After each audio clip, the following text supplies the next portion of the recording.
Hello, all of you my dear students. आज हम लोग जिस टॉपिक पर बात करने जा रहे हैं वो अपना टॉपिक कौन सा है? जो क्वेश्चंस जेई में आईआईटी जेई 2025 में 24 जनवरी की फर्स्ट शिफ्ट में आपसे शेयर किया गया था, पूछा गया था, उस सवाल को आपके बीच डिस्कस करने जा रहे हैं। और हमारा ये क्वेश्चंस जो है किस पर डिपेंड है? ये क्वेश्चंस हमारा लिमिट्स के टॉपिक पर डिपेंड है, जिसे आप हिंदी में सीमा कहते हैं। किस टॉपिक पर डिपेंड है? लिमिट्स के टॉपिक पर डिपेंड है। साथ में जब हम आपको थॉरली रूप से, यदि आपने लिमिट्स की स्टडी की होगी तो आप देखेंगे आपके लिए कितना सरल सवाल था। ये भी आपको 4 नंबर देने देता है। हिंदी के हिस्से से आप सॉल्व कर देते हैं तो आपको ये देखना है कि आप इसे सॉल्व कर सकते हैं। चलते हैं, जब आप कभी लिमिट पढ़ेंगे तो लिमिट पढ़ाने के टाइम में आपसे कॉन्सेप्ट शेयर किया जाएगा। और मैंने भी जब आपको एकेडमिक भी जो भी कुछ बताया है, जब भी कहा जाए लिमिट्स की कोई प्रॉब्लम आए तो पहला स्टेप है लिमिट के सवाल को बिल्कुल आप टच करने के पहले एक काम करेंगे। दिए गए सवाल में जो लिमिट दी जाए उस स्थान पर लिमिट का मान रख दीजिए। पहला काम क्या करेंगे, जब कभी लिमिट की प्रॉब्लम आए उसमें लिमिट का मान रख देंगे। देखो यहाँ पर x टेंड्स टू 0 है, मींस x के स्थान पर ये क्या कह रहा है, 0 रखिएगा। हमने यहाँ पर 0 रख दिया। कॉसिक 0 की वैल्यू सभी लोग जानते हैं क्या होती है, बोलो इनफाइनाइट आती है। चलते हैं यहाँ पर और साथ में लिखते हैं, ये क्या लिखा है, √2 cos स्क्वायर x प्लस में क्या लिखा है, बोलो यहाँ पर √3 cos ऑफ x।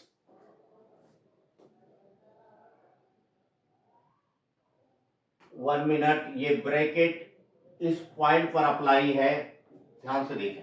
ब्रैकेट कहां पर आ रहा है, इस जगह है, cosec x पर आ रहा है। यहां पर हमने x टेंड्स टू 0 रखा तो हमारे पास क्या गया, cosec 0 की वैल्यू सभी जानते क्या होती है, इनफाइनाइट होती है। यहां पर आप लिमिट अप्लाई करेंगे तो क्या मिलेगा, √2 cos 0 की वैल्यू 1 होती है तो 2 इंटू 1 2 हो जाएगा। यहां पर भी आप अगर लिमिट रखेंगे तो cos 0 आपका 1 होगा तो 2 प्लस 3 माइनस, देखते हैं इसको, ये क्या लिखा, cos स्क्वायर x। यहां पर भी आप लिमिट अप्लाई कीजिएगा, cos 0 की वैल्यू 1 आ गई, sin 0 आपका 0 हो जाएगा, बट साथ में +4 लिखा है। ये लिमिट लगाने के बाद आपके सवाल का हल आया। अब इस हल को देखते हैं, ये किस फॉर्मेट को बनाता है, लिमिट इनटू रूट में क्या है, √5, और इसे देखेंगे ये क्या आ रहा है, √5। √5 माइनस 5 क्या हुआ, इनफाइनाइट इंटू 0 फॉर्मेट का क्वेश्चन बन के आ रहा है। इनफाइनाइट को आप 1/0 भी लिख सकते हैं। क्लियर हो गया हमारा सवाल किस फॉर्मेट में बन के आया, बोलो 0/0। अब आपसे इसको हल करने के लिए हमारे पास कॉन्सेप्ट क्या होना चाहिए। लिमिट के सवाल में जब कभी क्वेश्चंस आ जाए आप डायरेक्ट उसमें लिमिट अप्लाई करके देखते हैं। अगर उसके लिमिट अप्लाई करने के बाद उसका फॉर्मेट 0/0 मीन्स उसका हल 0/0, अथवा ध्यान दें क्या आ जाए, इनफाइनाइट बाई इनफाइनाइट आ जाए, तो ऐसी परिस्थिति में सॉल्व करने का एक टेक्निक होता है जिसे कहते हैं L hospital rule. L hospital rule क्या होता है, अंश का अलग अवकलन करना है, हर का अलग अवकलन करना है। यदि आपका एक बार में सवाल फॉर्मेट चेंज हो जाए तो इस टेक्निक से आपका सवाल सिंपल हो जाता है, आसानी से बहुत कम समय में सॉल्व हो जाता है। आप इसे सॉल्व करेंगे, आईआईटी एग्जाम में आप बैठे हुए हैं तो आपको वो टेक्निक फॉलो करनी है जिससे सबसे कम टाइम आपका ड्रा हो। तो इसका मतलब इसमें हमने किसकी हेल्प ली, एल हॉस्पिटल रूल का हेल्प लिया। थोड़ा टाइम देखते हैं एल हॉस्पिटल रूल के लिए। अगले स्टेप में हम इस cosec x को न्यूमरेटर से हटा करके cosec x बराबर क्या होता है, 1/sin x, तो हमने सबके नीचे रख दिया।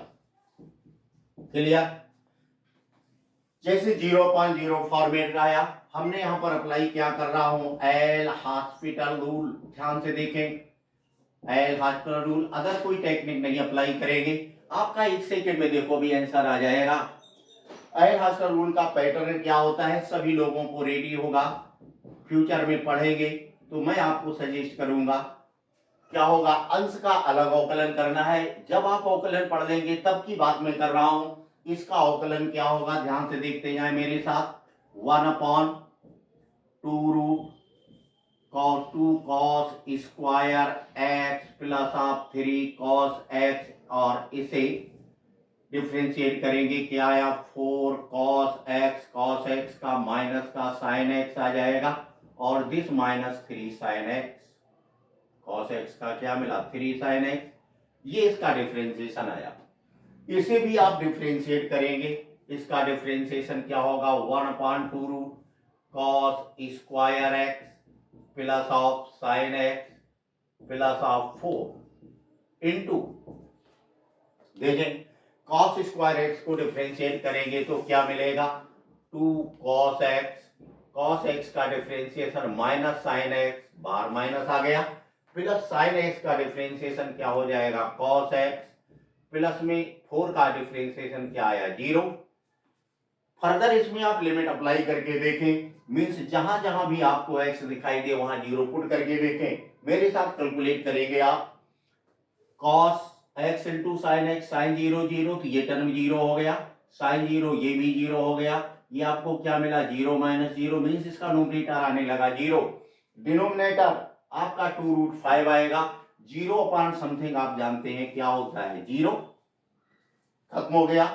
इस टर्म पर आ जाते हैं आप, ध्यान से देखें, ये आपके पास साइन कैसा बना हुआ है बोलो, प्लस ऑफ साइन आ रहा है, ध्यान से देखें, माइनस साइन है ना आपके पास, माइनस आ गया 1/रूट, यहां पर आप वैल्यू पुट करेंगे, ध्यान से देखें, x इक्वल 0 पुट करेंगे, 0 पुट करने पर ये टर्म आपका 0 हो गया, ये cos 0 लिखा हुआ है, cos 0 की वैल्यू 1 आ जाए मिल जाएगी आपको, ध्यान से देखते जाएं, और इस टर्म में आप देखेंगे ये वैल्यू आपकी कितनी होगी 1 आ जाएगी, साइन 0 आपका 0 हो जाएगा, 4 1 क्या हुआ 5, ये इधर से प्लस 1 आया, ये माइनस, और इसका आपको सोल्यूशन मिला 1/2 रूट 5, और यही आपका रिक्वायर्ड आंसर है प्रॉब्लम का।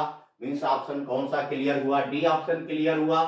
तो देखो बच्चों, आपका ये IIT JEE में आया हुआ क्वेश्चन 2025 का, यदि आपने थोड़ा सा ही दिमाग रखते हुए लिमिट एंड कंटिन्यूटी की स्टडी की होती, या करेंगे भविष्य में जो बच्चे नेक्स्ट ईयर सबमिट होंगे IIT JEE एग्जाम में, तो अगर वो बच्चे बहुत थोड़ा सा मेहनत करने के साथ साथ लिमिट कंटिन्यूटी की स्टडी कर लेते हैं, तो आपके इस टाइप के सवाल मींस 4 नंबर आप डेट श्योर सॉल्व कर सकते हैं। देखा होगा इसके पहले मैंने एक वीडियो में आपको कंटिन्यूटी का क्वेश्चन सॉल्व कराया था, वो भी आपके एक छोटी सी मेहनत के थ्रू आप सॉल्व कर सकते हैं।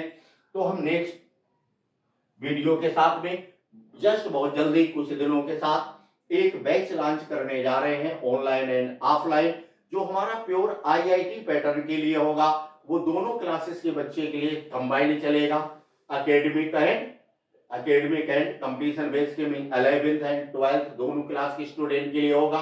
अगर वो बच्चा 11th का है तो पहले 11th का सिलेबस उसे जिस चैप्टर की बात आएगी बहुत थॉरोली, आपके एकेडमिक बेस ना आपका गड़बड़ हो, आपको पहले कंप्लीट करा दिया जाएगा। साथ में अगर आप 12th के स्टूडेंट हैं तो 12th का एकेडमिक पैटर्न आपको बहुत जल्दी से कंप्लीट करा दिया जाएगा, साथ में उसके साथ ये सारे कॉन्सेप्ट क्लियर किए जाएंगे, और नेक्स्ट भविष्य में जब आप सबमिट होंगे IIT जैसे एग्जाम में, तो ऐसे क्वेश्चंस बहुत आसानी से सॉल्व कर लिया करेंगे। Thanks to all of you, मिलते हैं फिर नेक्स्ट वीडियो में।